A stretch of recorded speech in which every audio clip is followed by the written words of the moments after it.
ingiriis markii uu xornimo mawle naga siiyey midnimada markaan qaadanee maraga loo yeelay musqul waatii u nagaga dhacay magicii weynaa 26 Juun sanad guuradii 56aad ee ka soo wareegtay markii gumaystihii Ingiriiska oo xorriyadooda ka qaateen deegaanada Somaliland waxaana munaasabad isla maalintaasi lagu dabaaldegayo ay saaka ka qabsoontay xarunta gobolka Togdheer taasi oo ay ka soo qayb galeen mas'uuliyiinta gobolka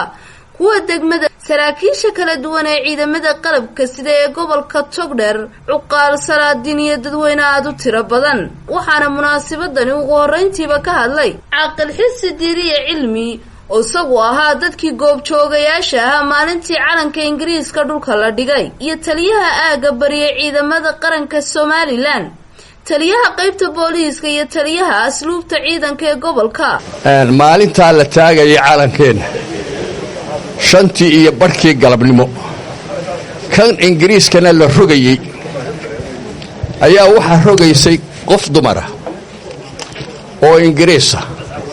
markii ay dhulka soo dhigtay ay u gaaray dhulka dacalkiisii hore sare markaas ay yiri doona way duubto halka kaliya gelisay keenuna waa socdaado waxa lagu wadaa deecerka lagu wadaa uu soconaya maalinta ninkii joogay farxad buu halku joogay kuga dhacay waa soo dhaweynaynaa waxa cida maxaan ku dhahdaa riyoonaysana ee laga sheekeeyay halkan ama koonfur ama dadka Soomaaliland isku metelaya riyoonayana waxaan idin leenahay waa riyo waa maalintii aynu maxmiyadii Ingiriiska ka qaadanay xorriyadeena waxaan halkan aan mahadnaq uga soo jeedinayaa kullay waxaan filayaa badidoodu waabay dhinteen baan u malaynayaa naxariistii jannada Allah siiye raggii hawshaas galay iskama iman juhdi badan iyo fakar badan iyo awood bay ku timi waxaan leeyahay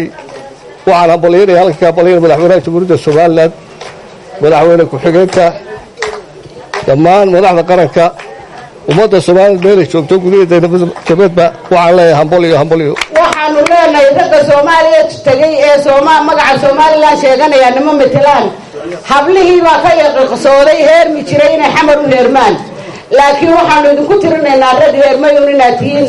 Somaliland ma meteshaan magaceedana ma meteshaan Somaliland waa dawlad madax bannaan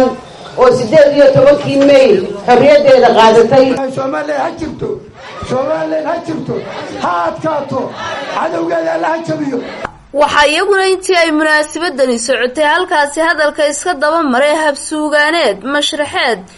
iyo waliba bandhig faneed ruwaayado ka turjumaya maalintani qiimaha ay u leedahay qaranka Somaliland halkaasi ku soo bandhigay fanaaniin abwaano cuqaal qaar ka mid ah bulshada gobolka Togdheer ugu dambeyntii waxa munaasabadani soo afmeeray isla markaasina fariin adag u diray madaxweynaha dalka Soomaaliya gudoomiyaha gobolka Togdheer Maxamed Ibraahin Aadan Qabyo Tire xidigtii cadayd ee laga xiisa dhacay calankii la xooraan xirsi jows ka dhigato xabadkaaga wali suran midab leh kuwa uu maanta harsanaya waa ciidamada qaranka weeye qolada saxaafadana waxaan ka codsanayaa bal inay ku yara qabtaan muran baa ku jira calanka wakaas in yar inay ku qabataan oo xagga u jeedisaan inay ku qabataan calanka saddexda midab leh had moodaa Xasan Sheekh madaxweynaha Soomaaliya hadiya jeer weyna kalaam gareeya iyo dawlad kasta oo ka dhalata koonfurtu wayna hadiya jeer wayna kalaam gareeyaan oo wayna sheegtaan laakiin wali muhbal baa ku jira xasan وبرواقة آذن محمد شبكة عالمي قود وين النيوز مقالة برعو